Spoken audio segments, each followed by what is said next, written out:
Pada beberapa hadis, Nabi Shallallahu Alaihi Wasallam, ia bicara mengenai jihad. Seperti disebutkan di Al-Bukhari, edisi keempat, hadis nomor 2784. Di sana dikatakan, seorang sahabat bertanya kepada Nabi, bertanya kepada Rasulullah Shallallahu Alaihi Wasallam, apakah jihad yang bagus untukku? Rasulullah menjawab, jihad yang baik untukmu adalah ibadah haji yang sempurna. Ditambahkan juga dalam hadis sahih Al-Bukhari nomor 5792. Ada orang bertanya kepada Rasulullah, apakah aku harus ikut berjihad dengan orang-orang yang berjihad di jalan Allah? Orang ini bertanya, apakah ia harus ikut berjihad melawan orang-orang jahat? Rasulullah kemudian bertanya, apakah kau memiliki orang tua? Orang ini menjawab, ya. Rasulullah berkata, jihad yang terbaik untukmu adalah melayani orang tuamu. Di tempat lain juga disebutkan dalam Sunan Nisai nomor 4209. Ada seorang sahabat bertanya kepada Rasulullah, jihad apakah yang terbaik ya Rasulullah? Rasulullah menjawab, jihad yang terbaik adalah mengatakan yang sebenarnya dalam melawan kebatilan. Anda bisa lihat, jihad yang terbaik adalah tergantung dari jenis orang dan niat orang itu sendiri. Rasulullah juga berkata, jihad yang terbaik adalah melaksanakan ibadah haji yang sempurna. Pada keadaan lain Rasulullah juga berkata, jihad yang terbaik adalah melayani orang tuamu. Atau di situasi lain, Rasulullah berkata, jihad terbaik adalah usaha terbaik. Perjuangan terbaik adalah mengatakan kejujuran dalam melawan kebatilan.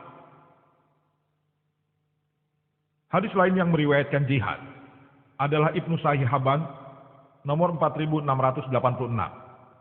Orang yang berjihad, orang yang berjuang adalah orang yang berjihad melawan nafsu dirinya sendiri dalam kekuatan Allah Subhanahu wa taala. Dan orang yang berhijrah, orang yang berpindah adalah orang yang berpindah dari jahat kepada yang baik. Dari sini, kita bisa lihat jihad bisa digunakan dalam berbagai konteks dan tergantung dari situasinya. Jihad yang terbaik bisa berbeda. Jadi untuk memahami konsep jihad, kita harus kembali ke sumber aslinya, yaitu Al-Quran dan hadis asli yang berasal dari Rasulullah. Kita bisa lihat di Al-Quran. Allah Subhanahu wa taala berfirman. Surat Al-Baqarah bab 2 ayat 208. Disebutkan yaitu, ya ayyuhallazina amanu udkhulu fis-silmi kafah. Hai orang-orang yang beriman, masuklah kamu ke dalam Islam secara keseluruhan. Dan janganlah kamu turut langkah-langkah setan, karena setan itu musuhmu. Allah berkata, hai orang-orang yang beriman, semua orang yang percaya, janganlah kamu mengikuti langkah-langkah setan, karena setan itu musuh. Di berbagai situasi Al-Quran berkata, jangan mengikuti setan. Tapi di sini Allah berkata, jangan mengikuti langkah-langkah setan. Apa beda antara mengikuti setan dan mengikuti langkah-langkah setan? Mengapa Allah Subhanahu wa taala mengubah kata-katanya? Alasannya terletak apabila seseorang itu memiliki sedikit iman dan sedikit keteguhan. Contohnya, jika ada seorang wanita mengajak seorang pria untuk bermalam bersama-sama. Jika si pria punya iman, maka ia akan berkata tidak. Tidak akan, karena ini tidak boleh, dan ini berdosa. Tapi, jika sang pria sedikit punya iman, ia menerima telepon dari gadis muda. Ia mungkin berkata, tidak ada salahnya berbicara dengan gadis ini. Mereka berbicara beberapa kali melalui telepon. Kemudian hari, gadis ini menelpon dan berkata, mari kita minum teh bersama di luar. Lalu kemudian makan siang bersama. Mungkin mereka kemudian memutuskan untuk pergi ke McDonald. Pergilah mereka ke sana. Beberapa hari kemudian mereka mungkin ke restoran untuk makan malam. Dan beberapa hari kemudian mereka mungkin bermalam bersama di sebuah hotel. Itulah yang dinamakan mengikuti jejak setan. Ada perbedaan antara setan dan langkah-langkah setan. Jika setan muncul di depan orang yang memiliki sedikit iman, ia akan melihat setan itu mundur darinya. Tapi masalahnya akan lain. Jika setan itu berbentuk seorang wanita, ia akan menggoda. Hanya bicara dengan gadis, kok apa masalahnya? Hanya minum teh kok tidak bermasalah kan? Makan siang di McDonald tidak masalah kan? Hanya makan malam tidak masalah kan? Tidur semalam juga tidak masalah. Allah berfirman, dalam Al-Quran untuk menuntun kita. Hai orang-orang yang beriman, masuklah ke dalam Islam secara keseluruhan. Ya ayyuhallazina amanu, udhulu fisilmi kafah. Dan janganlah kamu turuti langkah-langkah setan, karena sesungguhnya setan-setan itu adalah musuhmu. Dan salah satu jihad terbaik, perjuangan yang terbaik, adalah berdakwah, menyampaikan ajaran dan kebenaran Islam kepada orang yang belum mendengarnya. Salah satu jihad terbaik adalah berdakwah, menyampaikan ajaran dan kebenaran Islam. Jadilah penyampai kebenaran bagi mereka yang belum mendengarnya. Allah berkata dalam Al-Quran, surat Al-Imran, bab 3, ayat 110. Kuntum khairu ummatin ukhrijat linnas. Kamu adalah orang yang terbaik yang dilahirkan untuk manusia. Allah memberikan kita kehormatan menyebut kita umat terbaik. Tidak ada kehormatan tanpa tanggung jawab. Allah memberikan kita tanggung jawab. Ta'muruna bil ma'ruf wa tanhauna 'anil munkar wa tu'minu billah. Karena kita melakukan apa yang baik, melarang apa yang jahat, dan percaya pada Allah. Alasan Allah menyebut manusia adalah makhluk mulia, karena manusia bisa memilih untuk berbuat yang baik dan untuk tidak melakukan yang salah. Jika kita tidak melakukan yang baik, dan tidak melarang diri dalam melakukan yang jahat, maka kita tidak layak untuk disebut sebagai seorang muslim. Kita tidak layak disebut sebagai ashara ummah, kaum terbaik. Alasan mengapa kita diberi kehormatan itu, karena kita harus berbuat baik, dan bukan yang salah. Allah juga berfirman, yang disebutkan dalam surat Al-Isra, bab 17, ayat 81. Wa qul ja'al haqqu wa jahaqal batil. Innal batila kana zahuqa. Katakanlah yang benar telah datang, dan yang batil telah lenyap. Sesungguhnya yang batil itu adalah sesuatu yang pasti lenyap. Adalah kewajiban bagi setiap orang untuk mengatakan sebuah kejujuran dan menyampaikan itu pada mereka yang belum mengetahuinya. Itulah alasannya. Salah satu kriteria bagi manusia manapun untuk mencapai kemenangan. Kriteria yang disebutkan dalam surat Al-Asyr, bab 103, ayat 1-3, wal asri. Innal insana lafi husrin, illal ladzina amanu wa amilus solihat wa tawassau bil haqqi wa tawassau bis sabr. Demi masa, sesungguhnya manusia itu dalam keadaan merugi, kecuali orang-orang yang beriman, mengerjakan amal soleh, dan saling menasehati supaya mentaati kebenaran dan menetapi kesabaran. Tapi iman saja tidak bisa membawa kita ke surga. Selain iman, kita harus mengerjakan amal soleh, menasehati supaya mentaati kebenaran, dan menasehati supaya menetapi kesabaran. Jika salah satu kriteria itu hilang dalam situasi normal, menurut Al-Quran, kita tidak akan masuk ke dalam surga Jannatun Na'im.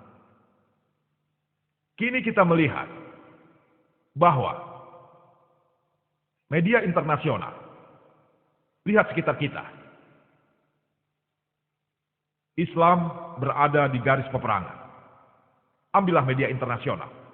Entah channel TV satelit, surat kabar, atau majalah. Kalian akan melihat Islam berada di garis peperangan.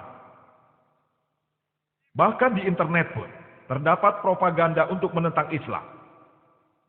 Dan saya pribadi setuju dengan pernyataan dari Dr. Richard Hines, konsul dari Amerika untuk Sinai, ketika ia berkata bahwa bangsa Amerika sama sekali tidak menentang Islam. Saya percaya. Saya sudah ke sana beberapa kali. Bangsa Amerika secara keseluruhan, orang Amerika secara keseluruhan, saya setuju dengannya. Orang Amerika secara keseluruhan, mereka tidak menentang Islam. Begitu juga dengan di sini, sama saja. Orang India Hindu secara keseluruhan tidaklah menentang Islam. Tidak. Secara keseluruhan tidak masalah. Tidak masalah. Hanya ada sekelompok-kelompok kecil orang India yang untuk kepentingan pribadi mereka menentang Islam. Atau mungkin juga sekelompok kecil orang asing untuk keuntungan pribadinya mereka menentang Islam. Untuk alasan pribadi. Ada orang yang karena ingin berkuasa melakukan sesuatu untuk menciptakan ketegangan. Atau mungkin juga karena ingin mengalihkan kesalahan yang dilakukan kepala negara untuk mengalihkan perhatian dengan menciptakan skenario hingga Islam menjadi garis peperangan. Jadi saya setuju bahwa secara keseluruhan Negara Amerika tidaklah menentang Islam. Secara keseluruhan, orang India non-Muslim pun tidak menentang Islam. Hanya sedikit yang menentang. Dan mereka inilah yang mengendalikan media. Seperti yang disebutkan dalam majalah Times. Majalah Times yang terkenal di seluruh dunia. Sebuah artikel di majalah ini. Pada sebuah edisi, tertanggal 16 April 1979, dikatakan bahwa lebih dari 60.000 buku yang menulis menentang Islam selama kurun waktu 150 tahun. Lebih dari 60.000 buku menentang Islam selama kurun waktu 150 tahun. Dan jika kita hitung berdasarkan artikel majalah Times ini, bahwa lebih dari satu buku yang menentang Islam yang ditulis setiap harinya. Dan medianya, saya salahkan media dan para politikusnya. Menurut saya, akar dari masalah kita di dunia ini adalah media dan para politikus itu sendiri. Maaf jika saya menyakiti perasaan orang, bukan itu maksud saya. Tapi ini pendapat saya. Tugas jurnalis media untuk menganalisa. Tapi banyak juga para jurnalis yang jujur dan bicara yang sebenarnya. Masih banyak yang demikian. Bukan berarti semuanya.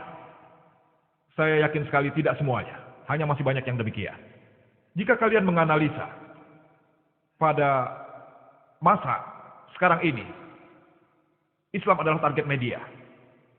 Contohnya, apabila ada seorang muslim memakai jilbab, dia menjadi target. Tapi jika suster yang memakai baju semacam itu, dan dia menutupi seluruh tubuh, kecuali wajah dan pergelangan tangannya, orang-orang akan menghormati mereka. Mengapa terjadi perbedaan ini? Jika seorang muslim memelihara janggut, maka dia dianggap teroris. Tapi orang Sikh boleh memelihara janggut. Tidak masalah mereka memakai sorban. Saat saya pertama kali ke Kanada tahun 90-an, di sana ada orang Sikh yang juga merupakan warga Kanada. Dia berjuang agar dia memperoleh hak untuk tidak melepaskan sorbannya saat dia masuk ke militeran Kanada. Dia memenangkan kasusnya. Dia orang Sikh. Lalu ada juga orang Sikh yang menghadapi pengadilan, di mana dia menolak melepaskan sorbannya saat masuk universitas. Dia memenangkan kasusnya juga. Di sini bisa kita lihat bahwa orang yang memelihara janggut, saya tidak mengerti kenapa orang begitu takut dengan janggut ini. Ini baru saja kejadian kemarin. Aku datang bersama kolegaku, dan kami datang ke sebuah hotel. Kolegaku itu juga berjanggut dan memakai peci. Kemudian ada beberapa polisi mengikuti kami dan bertanya, hanya karena janggut dan peci kami. Memangnya janggut bisa apa? Menyakiti lalat saja tidak bisa.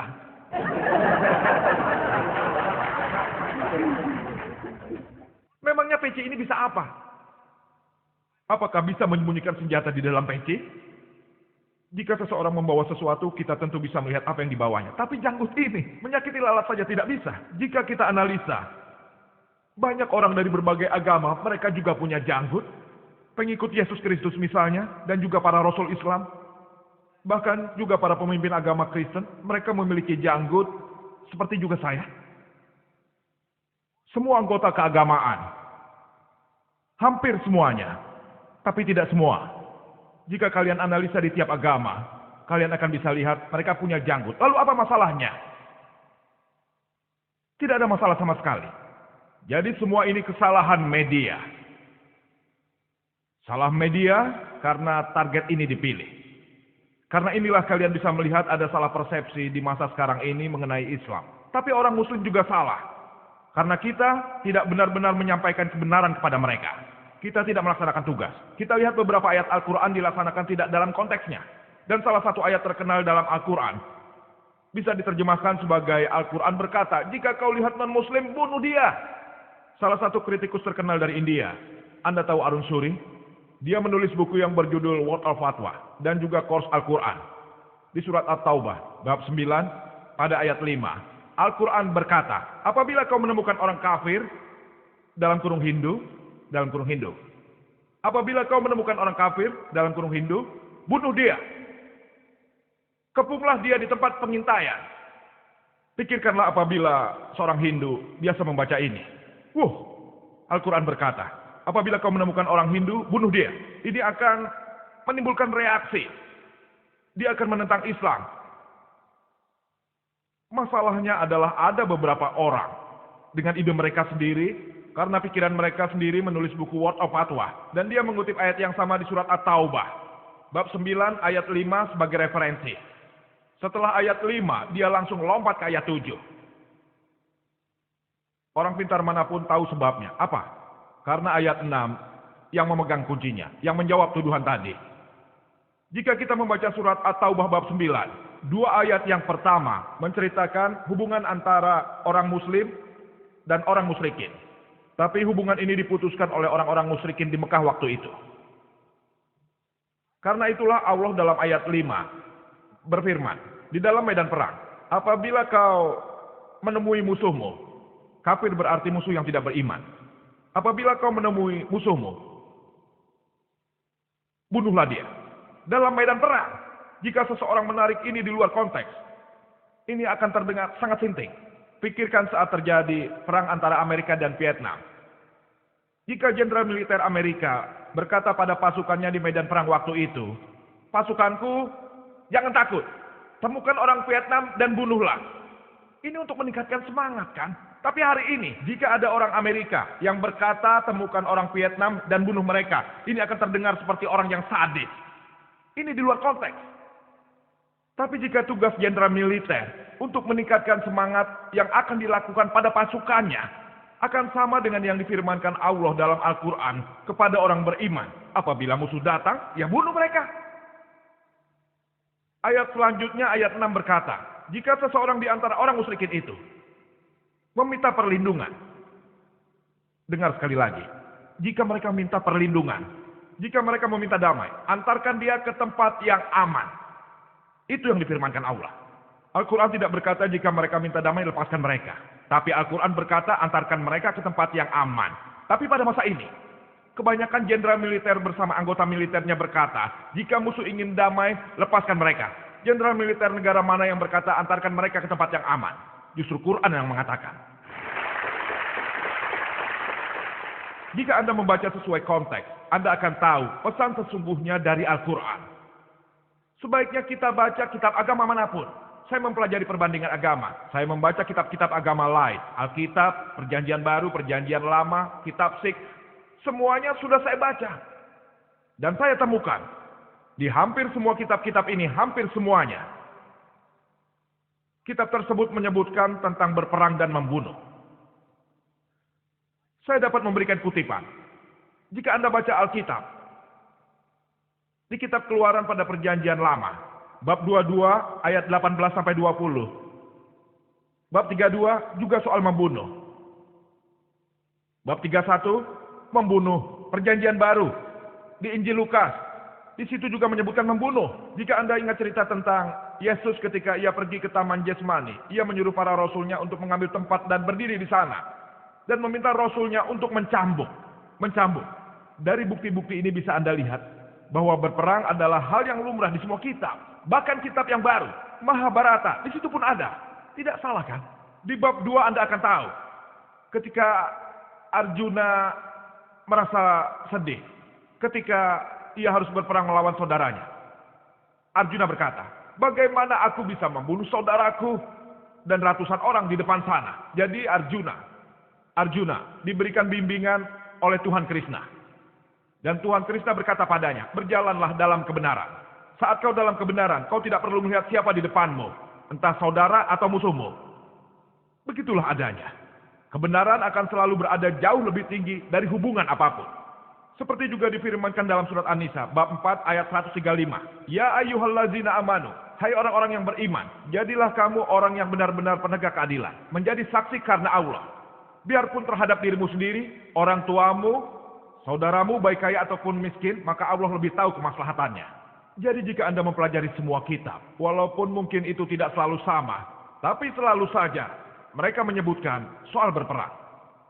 Tapi bukan berarti saat kita membuka kitab Keluaran atau ayat Bhagavad Gita, kita akan membaca bahwa menurut Bhagavad Gita kita harus membunuh saudara kita. Itu di luar konteks. Kita harus menganalisanya, bahwa untuk menciptakan keharmonisan, hal terbaik untuk dilakukan adalah kembali ke kitab kita. Jika kita kembali membacanya, kita akan tahu apa yang disebutkan dalam kitab yang merupakan sumber yang asli dari satu agama. kita akan temukan bahwa Al-Quran berkata, surat Al-Maidah, bab 5, ayat 32, bahwa apabila seseorang membunuh, di mana ditetapkan hukum bagi Bani Israel. Dalam surat Al-Maidah ayat tersebut dikatakan bahwa apabila seseorang membunuh seorang manusia, entah muslim atau non-muslim, bukan karena orang itu membunuh orang lain, atau bukan karena membuat kerusakan di muka bumi, maka seakan-akan dia telah membunuh manusia seluruhnya.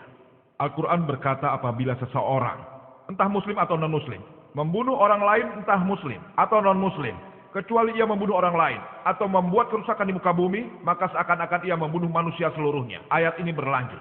Apabila seseorang menyelamatkan seorang manusia, maka seakan-akan ia telah menyelamatkan manusia seluruhnya. Selanjutnya, mengenai hital. Berperang dengan jalan Allah mengenai hital fisabilillah. Ada ketentuan-ketentuan yang sudah dijelaskan dalam Al-Quran yang difirmankan oleh Allah. Walaupun sebagai cara yang terakhir, jika kita harus berperang melawan orang-orang jahat, ada ketentuan yang sudah dijelaskan. Allah berfirman dalam surat Al-Baqarah bab 2 ayat 190. Perangilah di jalan Allah orang-orang yang memerangimu. Tapi janganlah keterlaluan, janganlah kamu melampaui batas, karena sesungguhnya Allah tidak menyukai orang-orang yang melampaui batas. Surat Al-Baqarah bab 2 ayat 194 menyampaikan, untuk berperang melawan mereka yang memerangimu, sampai tidak ada lagi permusuhan. Ada beberapa ketentuan dari Al-Quran dan juga hadis mengenai berperang dalam jalan Allah Subhanahu wa Ta'ala. Dilarang untuk menyakiti wanita, menyakiti anak-anak, menyakiti para orang tua yang ada di rumah mereka, memasuki tempat ibadah, menyakiti orang soleh, membakar pohon, menebangi pohon, membakar hasil tanaman, membunuh binatang. Ada aturan mengenai yang boleh dan yang dilarang.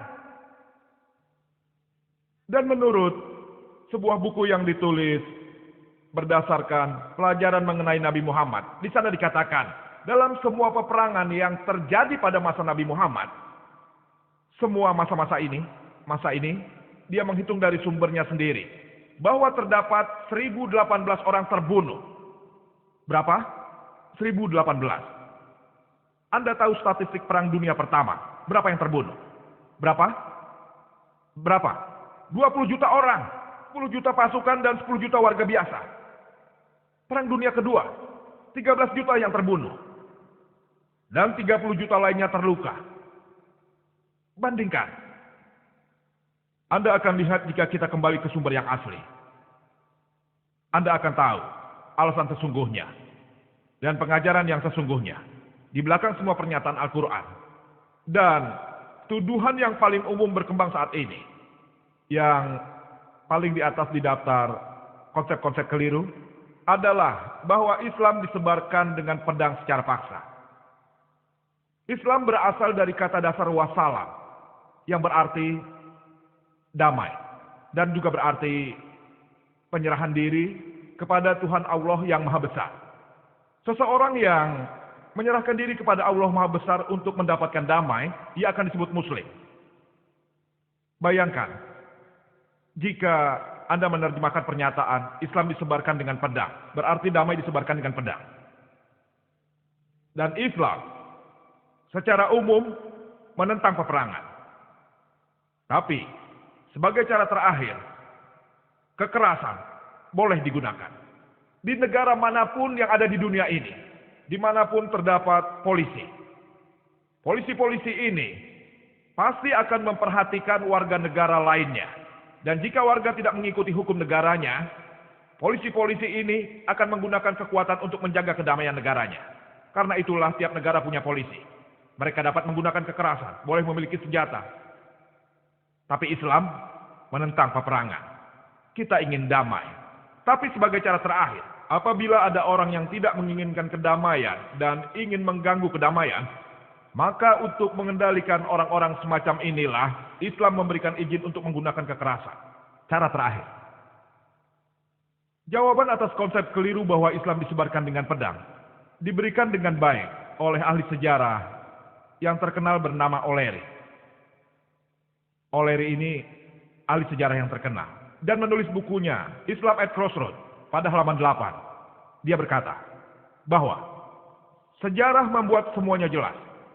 bahwa legenda Muslim fanatik yang pergi ke penjuru dunia untuk memaksakan Islam di ujung pedang adalah hal yang paling tidak masuk akal, namun hebat yang tidak akan terulang dalam sejarah.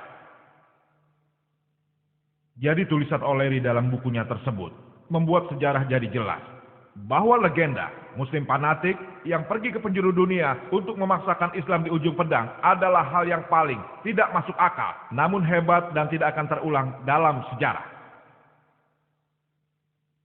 Dan kita tahu, kita kaum Muslim, kita sudah ada selama 1400 tahun. Kita tidak pernah memaksakan siapapun menjadi Islam di ujung pedang. Dalam perang salib yang memisahkan para Muslim, tidak ada satu Muslim pun yang bisa terang-terangan melakukan azan. Orang Muslim sudah menyembah Allah selama kurun waktu 1400 tahun. Ada orang Inggris datang, lalu Prancis datang. Tapi secara keseluruhan, orang Muslim sudah ada di tanah Arab 1400 tahun. Tapi hari ini, lebih dari 14 juta penganut yang adalah Kristen Koptik. Kristen Koptik artinya Kristen generasi. 14 juta penganut Kristen Koptik ini, mereka memberikan saksi, mereka memberikan syahadat bahwa Islam tidak disebarkan secara paksa. Orang Muslim memimpin India sekitar 1000 tahun.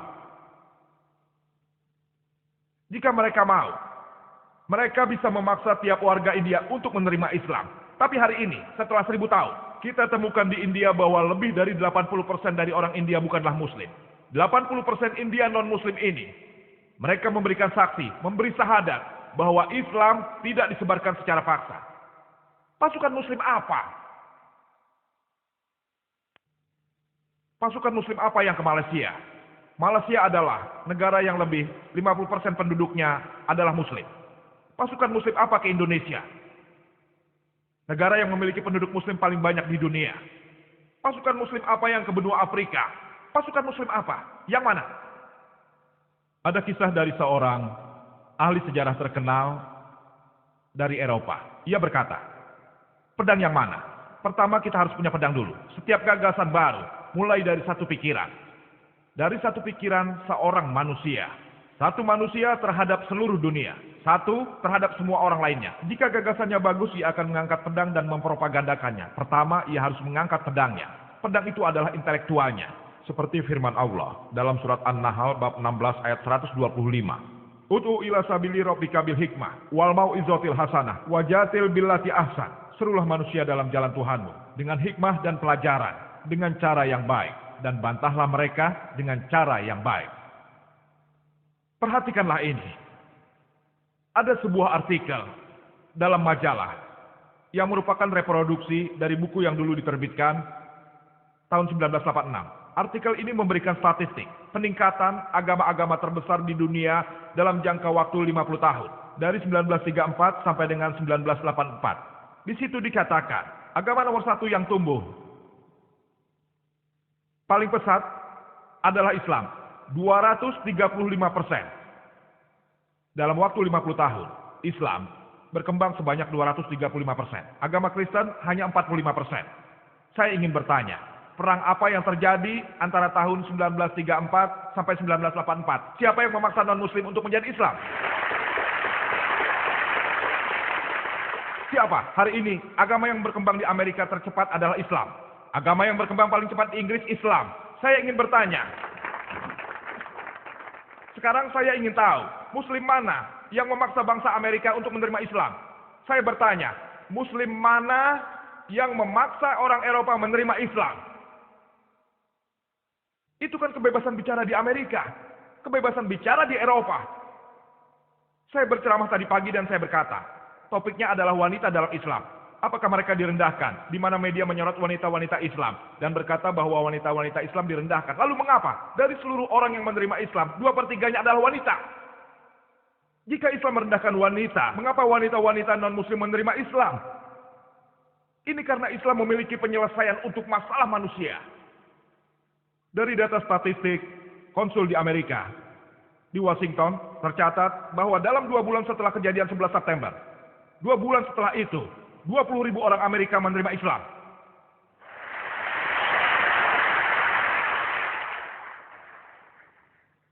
Dan setelah 11 September, aku di sana tanggal 9, jadi 2 hari sebelum aku pergi. Kalau tidak aku mungkin aku ada di Inggris. Dan setelah 11 September, dalam jangka waktu 5-6 bulan, begitu banyak acara di Inggris yang membicarakan masalah terorisme. Hal itu baik, perbuatannya jahat, sangat buruk. Apa yang dilakukan orang itu? Perbuatannya memang sangat buruk. Tapi dampak yang dibuatnya membuat orang-orang di sana ingin membaca Al-Quran secara menyeluruh. Saat ini di Amerika, statistik dari surat-surat kabar yang utama di Amerika, bahwa New York Times mengatakan, Amerika bertanya-tanya, bisakah saya mempunyai kitab seperti orang Muslim? Mereka tidak tahu Al-Quran kitab suci, tapi mereka ingin membaca kitab orang Muslim. Ini baik. Pada waktu Anda berinteraksi dengan kebenaran, seperti yang disebutkan dalam Al-Quran, di surat Al-Isra bab 17 ayat 81. Wa qul ja'al haq wa zahaqal batil. Innal batila kana zahuqa. Katakanlah yang benar telah datang dan yang batil telah lenyap. Sesungguhnya yang batil itu adalah sesuatu yang pasti lenyap. Kita harus menggunakan sumber kepandaian kita, sumber akal sehat kita, yang mengendalikan hati kita. Dan Allah Subhanahu wa Ta'ala Tuhan yang Maha Besar, Dia memberikan janji di Al-Quran, di berbagai tempat berbeda. Dalam surat At-Taubah bab 9 ayat 33, surah Al-Saf bab 61 ayat 9, dan juga surat Al-Fatah bab 48 ayat 28 mengatakan, Huwallazi arsala rasulahu bil huda wa dinil haq liyudhhirahu 'alad dini kulli, bahwa Allah telah mengutus rasulnya dengan bimbingan dan kebenaran untuk menyebarkan Islam ke segenap umat manusia. Dan Islam adalah agama yang hak dan lengkap untuk umat manusia. Dan Allah berkata, apabila ada orang tidak beriman tidak menyukainya. Jawabannya di surat Al-Fatah 48 ayat 28. Wa kafa billahi syahida. Cukuplah Allah sebagai saksi daripadanya. Pembicaraan akan saya akhiri mengenai topik terorisme jihad dari sudut pandang Islam dengan kutipan dan pernyataan dari Adam Pearson yang berkata, mereka yang khawatir bahwa suatu hari nanti senjata nuklir akan jatuh di tangan para penganut. Mereka tidak menyadari bahwa bom Islam telah dijatuhkan. Bom itu jatuh pada hari Nabi Muhammad dilahirkan. Wassalamualaikum warahmatullahi wabarakatuh.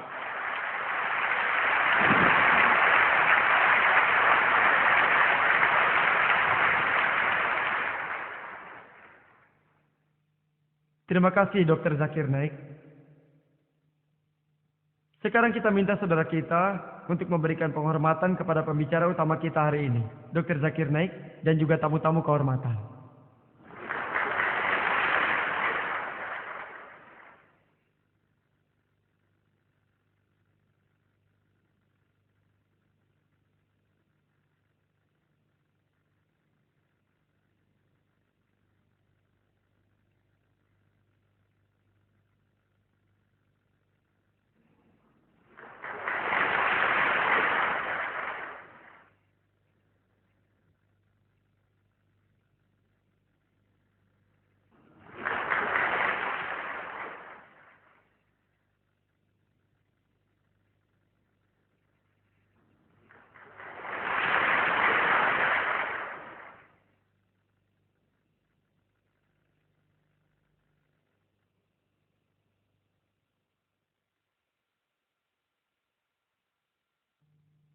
Sekarang kita akan memulai bagian acara yang lebih menarik dalam program ini, yaitu acara tanya jawab.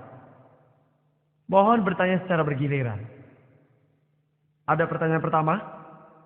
Dr. Zakir, nama saya Wazikar. Saya beragama Kristen. Kami diberitahu bahwa pengikut pada saat perang salib terhitung sebagai perang suci. Saya orang Kristen, Pak. Kami diberitahu bahwa pengikut di perang salib juga ikut serta di dalam perang suci. Tapi setelah menonton filmnya, saya melihat betapa banyaknya terorisme yang mereka lakukan pada muslim yang tidak berdosa. Apakah menurut Anda terorisme itu dimulai dari perang salib tersebut? Apakah ini cara lain suatu kelanjutan tentang pertentangan terhadap muslim selama beberapa abad ini? Tapi terorisme kini kelihatannya sangat berbeda. Mengapa negara-negara barat setelah perang salib kini malah mengejar terorisme? Bagaimana menurut Anda? Ini pertanyaan yang bagus. Dari seorang Kristen yang berkata bahwa dia diberitahu bahwa perang salib adalah perang suci, dan orientalis pun menggunakan kata perang suci untuk mengartikan jihad. Padahal pemakaian kata perang suci atau perang salib hanya agar orang-orang mau bergabung dalam tindakan spiritual. Dan saudara-saudara kita yang jurnalis ini telah menyadari bahwa perang salib tidaklah lebih dari teror terhadap muslim yang tidak berdosa. Tapi saya tidak akan membicarakan itu. Saya hanya akan bicara tentang konsep Islam. Karena saya tidak akan membicarakan sisi negatif dari agama lain manapun. Seperti yang saya bilang tadi, semua agama sedikit banyak pernah membicarakan soal berperang. Karena itu saya tidak akan menyentuh agama lain. Bukan itu tujuan saya ada di sini. Tapi jika Anda bertanya, saya harus menjawabnya. Ya, Anda benar. Perang salib memang menteror muslim-muslim yang tidak berdosa. Hal itu berlanjut sampai sekarang. Hal yang dulu mereka lakukan, sekarang pun nampaknya mereka lakukan pada orang-orang muslim. Jika Anda lihat, dunia kini memperhatikanmu. Kita lihat dunia sekitar kita. Berapa banyak orang yang menerima Islam, agama yang paling cepat berkembang di dunia. Mungkin ada pengalaman buruk di belahan bumi lain. Selalu ada kambing hitam di suatu masyarakat. Tapi kita tidak akan bisa menunjukkan secara jelas di dunia manakah ada orang yang memaksa non-muslim untuk menerima Islam. Tidak ada. Malah, mereka dikecam karena sebagai muslim. Hal ini hanya bisa diselesaikan jika Anda kembali ke Alkitab. Jika Anda baca Alkitab, ada ayat dalam Injil Matius bab 5 ayat 40 sampai 41. Berkata, apabila seorang memukul pipi kananmu, maka berikanlah pipi kirimu. Jika ada yang memukul pipi kananmu, berikan pipi kirimu. Jika ada yang memintamu berjalan 1 mil, berjalanlah bersamanya 20 mil. Jika ada yang meminta bajumu, berikan semua pakaianmu. Itulah pesan Yesus, anak dari Tuhan. Dia mengajarkan semua ini dan berfirman, kasihilah saudaramu. Jika Anda menganalisa dan Anda kembali kepada firman Tuhan, saya tidak menemukan agama manapun yang memerintahkan kita untuk memusuhi orang muslim. Karena itulah saya berkata, semua orang perlu kembali ke kitab yang menurutnya paling suci, kitab manapun juga. Jika kita kembali ke kitab kita, seperti yang diungkapkan dalam surat Al-Imran, bab 3, ayat 64. Ta'allau ila kalimatin sawa'im bainana wa bainakum. Marilah berpegang pada suatu ketetapan. Ketetapan apa yang pertama? Allah na'budu illallah. Kita hanya menyembah Allah. Dalam pembicaraan besok, dalam topik keharmonisan universal, bagaimana cara kita mendapatkan keharmonisan dengan kembali ke kitab suci. Karena saat kita kembali ke kitab suci, kita akan lihat konsep keharmonisan ada dalam kitab suci. Terima kasih.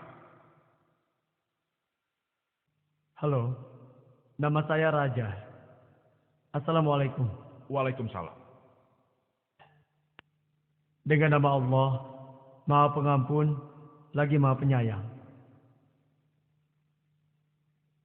Dengan Nabi Muhammad Rasulullah, semoga damai bersamanya. Sebenarnya saya non-muslim, tapi saudaraku di sana, dia memeluk agama Islam. Di dalam keluarga, dia sering menyebabkan banyak kekacauan dengan orang tuanya. Tapi bukan itu pertanyaannya. Sebenarnya, saya masih keturunan dari keluarga Utlah. Dan saat ini mereka... Maaf saudara, maaf memotongmu. Tapi ini bukan waktunya berpidato. Kami dalam sesi tanya jawab. Tolong bertanya dengan jelas dan tepat. Tolong sebutkan pertanyaanmu. Saat bertanya, tolong secara jelas. Jadi saya bisa mulai menjawab. Dan untuk para non-muslim lainnya, saya hanya ingin berkata, jika ada yang ingin bertanya, baik mengenai topik atau bukan, saya persilahkan. Karena saya rasa ini kesempatan baik, saya akan menjawab pertanyaan apa saja. Saya akan berusaha menjawab sebisanya. Jika dari non-muslim, saya dengan senang hati menjawab pertanyaan baik dalam topik ini ataupun bukan, tentang agama apapun. Silakan Anda lanjutkan. Ya, saya minta maaf sudah membuang waktu. Ini mengenai situasi sebelum kejadian 11 September dan sesudah kejadian itu. Dari kejadian pengeboman di kedutaan Amerika. Osama bin Laden. Satu-satunya hal yang dibicarakan orang adalah Osama bin Laden dan Islam. Mereka hampir menyamakan Islam dengan Osama bin Laden. Saudara-saudaraku suka berkata, Islam berbeda dan Osama bin Laden pun berbeda. Ini pertanyaan saya. Sebagai peneliti Islam, sebagai ilmu keagamaan, dan penganut Islam sebagai agama dari Tuhan, maka apakah pandangan Anda sendiri? Bisakah Muslim membedakan bahwa Islam itu berbeda dan Osama bin Laden itu berbeda? Dan pertanyaan kedua saya dari teman saya. Dia bertanya, melihat orang-orang yang cacat mental ataupun fisiknya, apakah sebenarnya ada maksud dari Tuhan? Apakah ada dosa? Dan apa yang membuat Tuhan menciptakan orang-orang cacat itu? Apakah tujuan Tuhan sebenarnya dengan menciptakan itu? Itu saja. Dan karena saya harus mengakhiri ini, saya ucapkan terima kasih pada Islamic Information Center dan juga Dr. Zakir Naik karena telah memberikan saya kesempatan ini. Terima kasih. Jadi ada dua pertanyaan yang harus saya jawab. Yang pertama berkenaan dengan Osama bin Laden. Dan pertanyaan yang kedua adalah mengapa Allah menciptakan orang-orang cacat di dunia. Pertanyaan pertama, mengapa Osama bin Laden dikaitkan dengan Islam padahal Islam itu berbeda? Osama bin Laden juga berbeda. Dan apa pandangan saya mengenai Osama bin Laden? Saya belum pernah bertemu dengannya. Dan saya juga tidak mengenal dia. Saat saya di Australia ada yang bertanya, memang beberapa bulan yang lalu saya ada di Perth, apakah saya menganggap Osama bin Laden seorang teroris? Saya juga menjawabnya demikian. Saya tidak mengenal dia. Tidak kenal dan tidak pernah bertemu. Jika Anda ingin bertanya bahwa berdasarkan berita, apakah itu yang kita lihat di BBC, CNN, atau yang lainnya?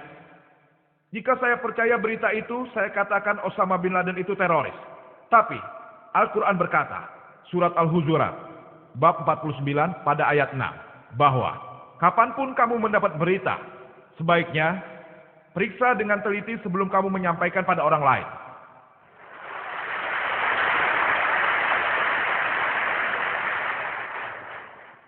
Kalau mengenai masalah Osama bin Laden, karena saya tidak bertemu dan tidak mengenalnya, saya tidak bisa menjawab berdasarkan laporan berita saja. Kecuali kalau berita itu sudah memastikan. Tapi satu hal yang pasti, dia selalu disebut sebagai tersangka utama di CNN. Tersangka utama, bahkan sekarang pun tersangka utama. Tersangka utama nomor 1, tidak ada bukti. Bukti yang ada hanya baru menurut logika manusia biasa. Bukti-bukti yang ada bukanlah bukti sama sekali. Apa buktinya? Saya ada di sini, bukan untuk membela Osama karena dia bukan teman saya. Saya tidak mengenalnya. Saya tidak bisa bilang dia baik ataupun jahat. Tapi, mengenai hal tersangka utama, dan karena kecurigaan, mereka menyerang suatu negara yang paling sangat tidak bersenjata di dunia ini. Al-Quran berkata surat Al-Hujurat bab 49 ayat 12, jauhilah prasangka, karena sebagian prasangka itu adalah dosa. Dikatakan begitu. Dan, saya pernah ditanyakan oleh wakil jenderal konsul Amerika di Perth, apakah saya menganggap Osama bin Laden itu teroris dan siapa teroris sebenarnya? Jawaban saya muncul sebagai tajuk utama sebuah surat kabar di Perth. Tapi saya sedang berpikir apa saya perlu mengulangi jawaban ini. Saya tidak ingin menyinggung tamu yang sudah datang kemari. Dia berkata dengan bukti siapa teroris sebenarnya. Dan saya memberitahu wakil jenderal konsul Amerika ini bahwa sejauh sepengetahuan yang saya tahu, berdasarkan laporan berita di BBC, saya tidak bisa mengatakan bahwa dia seorang teroris. Saya tidak bisa bilang dia baik dan juga tidak bisa bilang dia jahat. Mereka semua ingin tahu pendapat saya walaupun saya sendiri bingung untuk menjawabnya. Saya rasa yang ada di Bombay juga bingung dengan hal ini, dengan jawaban saya. Saya tidak di pihak dia, juga tidak menentang dia. Saya tidak tahu. Kesimpulannya kita tidak boleh menyerang kecuali kita sudah memiliki bukti yang sangat kuat. Namun bukti yang ada, sebuah negara yang paling maju di dunia. Negara yang paling maju di dunia. Maaf saya membicarakan Amerika. Yang menyerang negara yang sangat tidak berbahaya hanya berdasarkan hipotesa. Bayangkan, jika Anda pergi ke Amerika atau masuk ke internet, warga Amerika sendiri sebenarnya memiliki ratusan hipotesa lain mengenai siapa orang yang bertanggung jawab pada kejadian 11 September. Anda tahu, masuk ke internet dan Anda akan temukan orang-orang Amerika, saya tidak akan bilang sumbernya, tapi jurnalis Amerika, ahli sejarah Amerika, mereka berhipotesa bahwa itu tidak mungkin dilakukan oleh Osama bin Laden. Coba saja Anda bayangkan, bagaimana mungkin ia bisa begitu hebat, memiliki dana jutaan dolar. Itu tidak mungkin sama sekali. Saya tidak katakan hipotesa itu salah atau juga benar. Saya tidak tahu. Saya hanya memberi informasi kepada kalian. Saya orangnya suka berpergian dan saya juga suka melihat internet untuk mencari informasi. Beberapa orang bahkan berkata, sekali lagi, saya tidak mengatakan mereka benar, tapi ada yang berkata bahwa George Bush itu gila. Tapi kita tidak boleh berpikir seperti itu. Saya hanya akan bilang, mungkin dia tidak berpikir dalam membuat keputusan untuk mengebom negara lain. Atau mungkin jika saya menyebut George Bush itu adalah orang hebat karena mengebom negara lain, kalian akan menyebut saya gila. Berdasarkan apa yang kita tahu di BBC dan CNN adalah perang teroris, perang teroris, perang teroris. Padahal apa yang kita lihat, beberapa politikus yang demi keuntungan politiknya mengalihkan kita pada isu yang sebenarnya. Memang ada alasan yang diberikan Amerika. Mengapa ini dilakukan, untuk ini, untuk itu, tapi saya bukannya bilang mereka salah atau benar. Bukan itu maksud saya. Saya hanya memberi informasi. Apa yang mau saya katakan? Bila sebuah negara yang begitu kuat menyerang negara yang tidak mampu, tentu ini akan menjadi tajuk utama. Maaf jika saya menyinggung. Saya bilang, sudah tentu. Karena ada buktinya. Jika seseorang menyerang negeri yang tidak berdosa, walaupun seandainya hipotesanya benar, Osama bin Laden yang bertanggung jawab, bagaimana mungkin kau bisa menyerang sebuah negeri, membunuh ribuan orang hanya untuk satu orang saja? Bagaimana mungkin?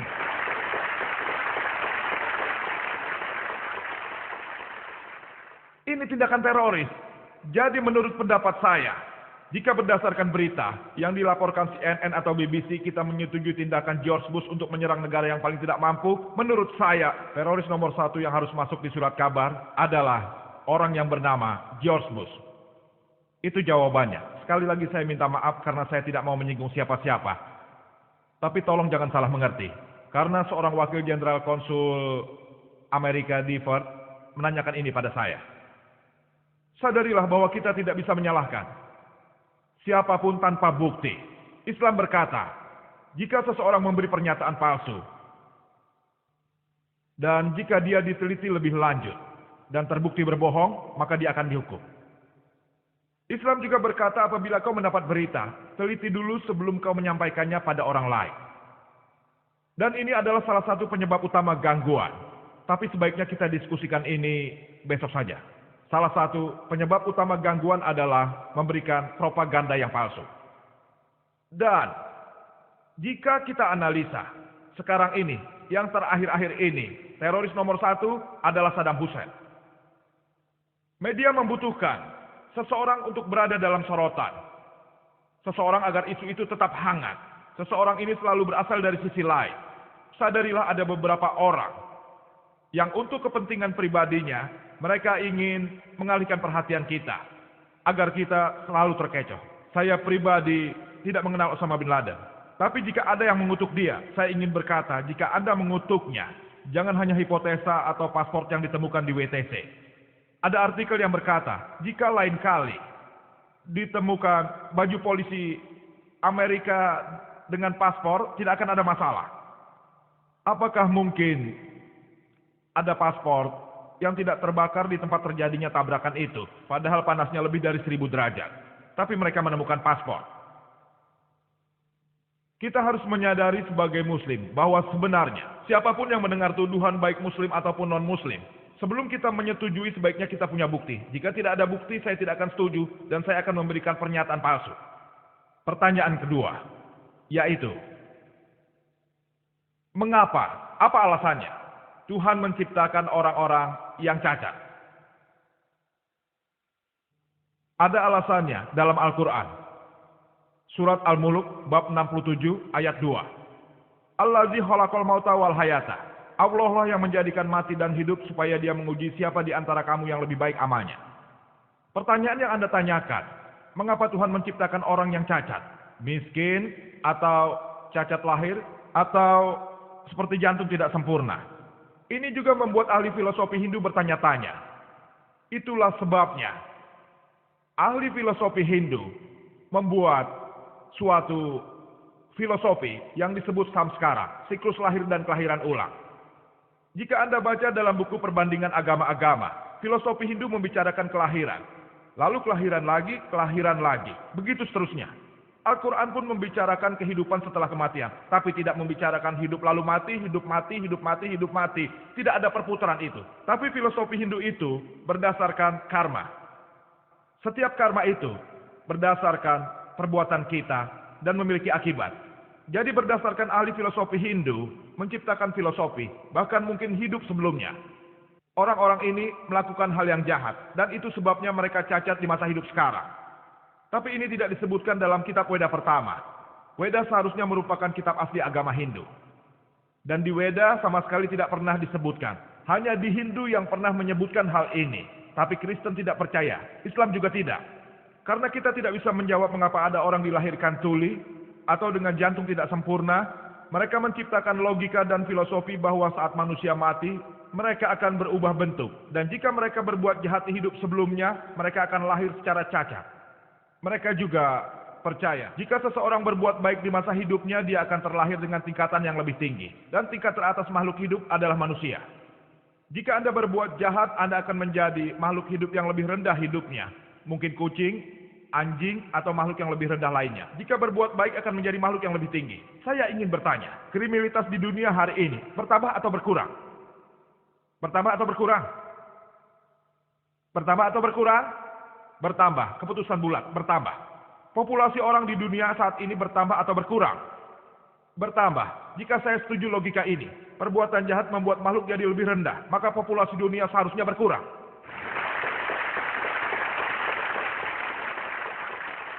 Tapi pertanyaan, mengapa ada orang dilahirkan cacat, dilahirkan miskin, atau cacat fisik?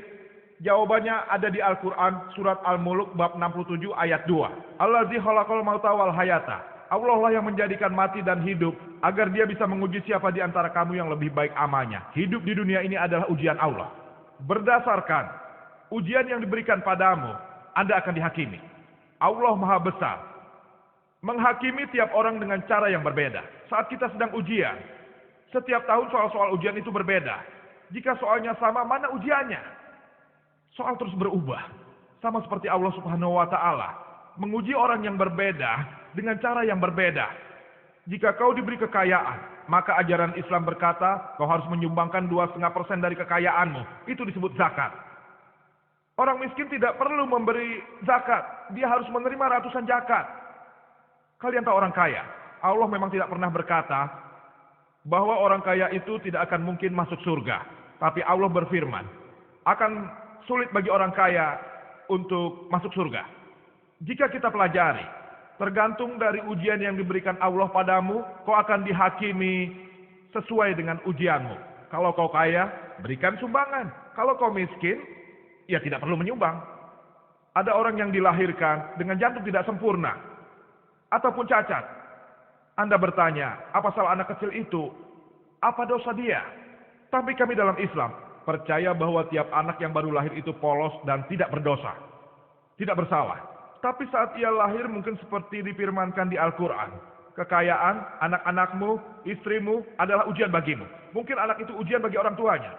Allah mungkin ingin menguji orang tuanya, karena mungkin orang tuanya sangat percaya pada Allah. Jadi Allah ingin menguji mereka dengan ujian yang lebih sulit. Jadi dilahirkanlah anaknya, anak yang cacat. Tuhan mungkin ingin menguji, apakah kau beriman pada Allah atau tidak. Semakin sulit ujiannya, akan semakin besar pula pahalanya. Contohnya bisa Anda lihat dalam, misalnya, Anda ingin lulus S1. Ujiannya mudah, tapi untuk lulus S2, akan lebih sulit. Saat Anda lulus S2, Anda mungkin akan mendapat gelar doktor di depan namamu. Gelar dokter itu pasti akan lebih sulit. Ujiannya sulit, tapi saat lulus, Anda bergelar dokter. Tentu lebih membanggakan. Jadi semakin sulit ujiannya, semakin besar pula pahalanya karena Allah menguji orang secara berbeda. Hanya karena seorang itu cacat, bukan berarti dia melakukan dosa di kehidupan sebelumnya. Dia tidak bersalah. Anak yang cacat mungkin ujian bagi orang tuanya. Mungkin ujian bagi dirinya sendiri. Mungkin Tuhan ingin menguji dia apakah dia percaya pada Sang Pencipta atau tidak. Itulah sebabnya Tuhan menciptakan orang miskin, terlahir kaya, terlahir sehat, terlahir cacat. Semua tergantung pada ujian yang diberikannya padamu. Kau tahu saat lomba lari 100 meter, ada yang diberi halangan. Mereka mulai dari angka 15 meter. Karena orang itu cacat, mungkin untuk membuat perlombaan itu adil, dia mendapat tempat 15 meter di depan. Jika Allah mengambil sesuatu dari seseorang, ujian yang Allah berikan akan sesuai dengannya. Jika soal ujiannya sulit, maka guru akan memeriksa soal-soal itu dengan lebih santai. Tapi jika soal ujiannya mudah, mungkin saja guru itu akan memeriksa dengan sedikit lebih cermat. Jadi dia memeriksa sesuai kebutuhannya. Sama seperti Allah menciptakan manusia dengan berbagai perbedaan warna kulit, bahasa, atau juga situasi. Tergantung dari situasi di mana mereka dilahirkan dan apa yang diberikan padanya. Mereka akan dihakimi dengan sepadan. Semoga itu menjawab pertanyaannya. Terima kasih. Selamat malam. Saya adalah seorang mahasiswi hukum. Terima kasih karena Anda memberi penjelasan mengenai terorisme dari sudut pandang Islam. Pertanyaan saya, menurut Anda apa alasan peningkatan dari organisasi teroris yang kebanyakan dari Islam dan mereka berjuang atas nama Islam? Bukankah Anda berkata Islam memberi peraturan mengenai larangan menyakiti wanita, anak-anak, dan orang lanjut usia? Tapi kejadian bom itu banyak membunuh anak-anak dan wanita. Menurut Anda apa alasannya? Terima kasih. Pertanyaannya adalah mengapa ada peningkatan jumlah organisasi teroris di antara orang Muslim dan banyaknya pengeboman. Padahal Islam melarang untuk menyakiti anak-anak dan wanita. Jadi apa alasannya? Ini pertanyaan bagus. Sekali lagi saya katakan, saya tidak pernah secara pribadi bertemu dengan orang yang 100% teroris. Tapi saya bisa memberi alasan, jawaban logika mengapa hal ini terjadi. Pertama, ada orang yang memang benar-benar menteror orang-orang yang tidak berdosa. Ada muslim yang salah haluan. Mereka tidak mengikuti ajaran Al-Quran. Selalu ada kambing hitam di setiap masyarakat. Salah satu teroris dalam peradaban manusia. Siapa? Hitler. Dia menganiaya 6 juta orang Yahudi. Apa kita harus menyalahkan Kristen karena itu? Hitler orang Kristen. Jadi hanya karena Hitler menganiaya orang Yahudi. Bukan berarti orang Kristen begitu. Dia sendiri. Jika kita jumlah seluruh korban terorisme, saya rasa tidak mencapai 6 juta. Hitler sendiri. Lalu Mussolini. Mussolini, dia juga orang Kristen. Tapi hanya karena Mussolini membunuh ribuan orang, bukan berarti saya bisa menyalahkan agama Kristen. Mungkin ada kambing hitam dalam masyarakat. Kambing hitam yang mungkin menyebut diri mereka Muslim. Mungkin mereka salah, mungkin. Jawaban nomor 2. Mungkin mereka orang-orang yang merasa ditindas. Jika Anda lihat, sekarang ini tidak ada orang India yang berjuang demi negaranya. Anda tidak akan melihat orang yang berjuang sekarang, tidak. Tapi ratusan tahun yang lalu banyak. Jika Anda tanya pada saya, mengapa ratusan tahun yang lalu begitu banyak orang India yang berjuang demi kemerdekaan? Karena saat itu Inggris menguasai India. Itulah alasan mereka berjuang demi kemerdekaan. Tapi saat Inggris sudah pulang, tidak ada lagi yang berjuang untuk kemerdekaan. Jadi mungkin saja orang-orang Muslim itu ditindas. Mungkin ditindas. Kita lihat di berbagai tempat dunia seperti Paris dan yang lainnya. Jika kita mau melihat sedikit sejarah mereka, kita akan dapat lihat bahwa mereka pernah juga ditindas. Jika tidak ada yang dapat membantu mereka, mereka akan kehabisan kekuatan. Seperti contoh yang diberikan dalam Alkitab Daud dan Goliat. Sebuah batu sudah cukup. Siapa yang patut disalahkan? Kita. Kita patut disalahkan. Karena kita tidak pernah mencari akar masalahnya. Jika ada organisasi teroris, kita harus pergi mencari apa alasan sebenarnya mereka melakukan itu. Ini satu-satunya cara menyelesaikan masalah. Bukannya kita mencari dan membunuhi mereka. Kita bunuh satu, akan ada yang baru.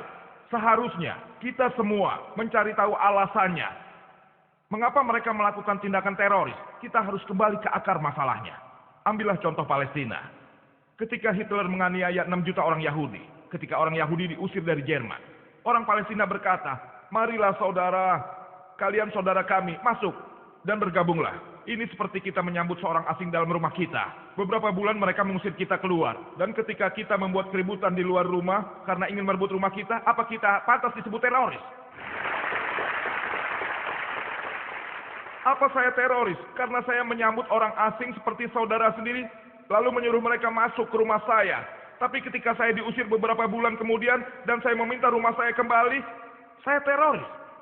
Salah siapa? Kita yang salah. Kita seharusnya mencari penyebab masalahnya. Jika Allah sudah memberikan kita kepandaian, bahkan kemampuan untuk bergabung bersama, kita bisa mencari akar masalahnya. kita akan tahu mengapa seseorang mau mati. Siapa yang mau mati? Siapa yang mau mati? Kalau saya berpikir saya akan mati, mengapa saya tidak membawa orang lain juga? Jika Anda ahli psikologi, sebaiknya Anda menanyakan langsung kepada orang-orang ini mengapa mereka mau melakukannya, dan seringkali kita akan mengetahui kebenaran di belakang semua ini. Sebenarnya mungkin mereka ditindas. Memang mungkin ada seorang teroris yang menteror orang lain untuk uang, untuk terkenal, untuk politik. Jadi saya setuju pada Anda bahwa sebagian besar orang-orang ini memiliki masalah. Entah Muslim, Hindu, atau juga Kristen. Pasti ada alasan sampai orang itu tidak dapat menahan siksaan yang mereka jalani sekarang. Menurut ahli psikologi bahwa saya juga seorang dokter medis. Mereka pasti berontak. Manusia pasti begitu. Jadi mengapa orang yang biasanya tidak mengangkat tangan malah ingin membawa senjata? Mengapa? Mengapa?